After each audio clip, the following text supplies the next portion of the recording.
Hi friends, welcome to home made cooking and crafts. ഇന്ന് നമുക്ക് എണ്ണയൊന്നും ഒട്ടുമില്ലാത്ത കുറേ നാൾ കേടുകൂടാതിരിക്കുന്ന ഒരു അടിപൊളി നാരങ്ങ അച്ചാർ ഉണ്ടാക്കുന്നത് എങ്ങനെയാണെന്ന് നോക്കാം. ആദ്യം തന്നെ കുറച്ച് വെള്ളം തിളപ്പിച്ചെടുക്കാം. ഞാനിവിടെ ഒരു 2.5 ഗ്ലാസ് വെള്ളം എടുത്തിട്ടുണ്ട്. നാരങ്ങ ഞാനിവിടെ ഒരു 15 എണ്ണം എടുത്തിട്ടുണ്ട്. വെളുത്തുള്ളി ഒരു 2.5 കുടം എടുത്തിട്ടുണ്ട്.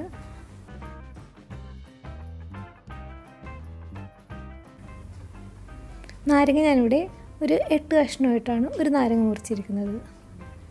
വെളുത്തുള്ളിയൊക്കെ തൊലി കളഞ്ഞിട്ട് അത് വട്ടത്തിൽ അരിഞ്ഞെടുക്കുക. ചെറിയ വെളുത്തുള്ളിയാണെങ്കിൽ അങ്ങനെ തന്നെ ഇടാവുന്നതാണ്. എന്നിട്ട് ആ പാത്രത്തിലേക്ക് അരിഞ്ഞു വെച്ച നാരങ്ങയും വെളുത്തുള്ളിയും, പിന്നെ ഒരു 4 ടീസ്പൂൺ കാശ്മീരി ചില്ലി പൗഡറും, ആവശ്യത്തിന് ഉപ്പും, 1 ടീസ്പൂൺ പഞ്ചസാരയും കൂടി ഇടാം. ഒരു 1/4 ഗ്ലാസ് വിനാഗിരിയും ഒഴിച്ച്, പിന്നെ തിളപ്പിച്ചാറിയ വെള്ളം ഇത് മുങ്ങിക്കിടക്കാൻ പാകത്തിന് ഒഴിച്ച് സ്റ്റവ് ഓൺ ചെയ്യുക.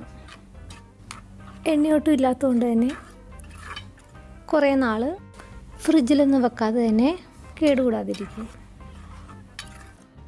ഇത് തിളക്കാൻ തുടങ്ങുമ്പോൾ അതിൻ്റെ ഉപ്പും പുളിയൊക്കെ നോക്കിയിട്ട് വേണമെങ്കിൽ വിനാഗിരിയും ഉപ്പൊക്കെ ഇട്ട് കൊടുക്കാവുന്നതാണ്.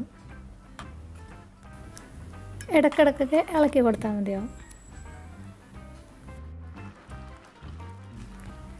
തിളച്ച് വന്നതിന് ശേഷം കുറുകി കഴിയുമ്പോൾ നമുക്ക് ഓഫ് ചെയ്യാവുന്നതാണ്.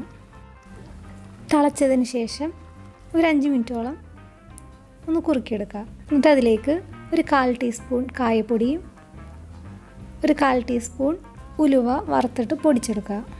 അതിൻ്റെ പൊടിയും കൂടി ഇടുക. എല്ലാം കൂടി നല്ലോണം മിക്സ് ചെയ്തിട്ട് നമുക്ക് തീ ഓഫ് ചെയ്യാവുന്നതാണ്. എന്നിട്ട് നല്ലോണം ചൂടാറിയതിന് ശേഷം മാത്രം പാത്രത്തിലേക്ക് മാറ്റാവുന്നതാണ്. പാത്രം എടുക്കുമ്പോൾ ഒന്നെങ്കിൽ ഭരണിയിലോ അല്ലെങ്കിൽ ചില്ലിൻ്റെ പാത്രത്തിലെടുക്കുന്നതാണ് നല്ലത്. അതിൽ വെള്ളമൊന്നും ഉണ്ടാകാതെ ഇരിക്കാൻ ശ്രദ്ധിക്കുക. നല്ല ഡ്രൈ ആയിട്ടുള്ള പാത്രത്തിൽ വേണം അച്ചാർ ഇട്ട് വെക്കാൻ. അപ്പോൾ കുറേ നാൾ കേടുകൂടാതിരിക്കും. ഈ ഒരു തിക്നെസ്സിൽ വേണം ഓഫ് ചെയ്യാൻ. തണുത്ത് കഴിയുമ്പോൾ ഒന്നും കൂടെ ഒന്ന് കുറുകി വരും.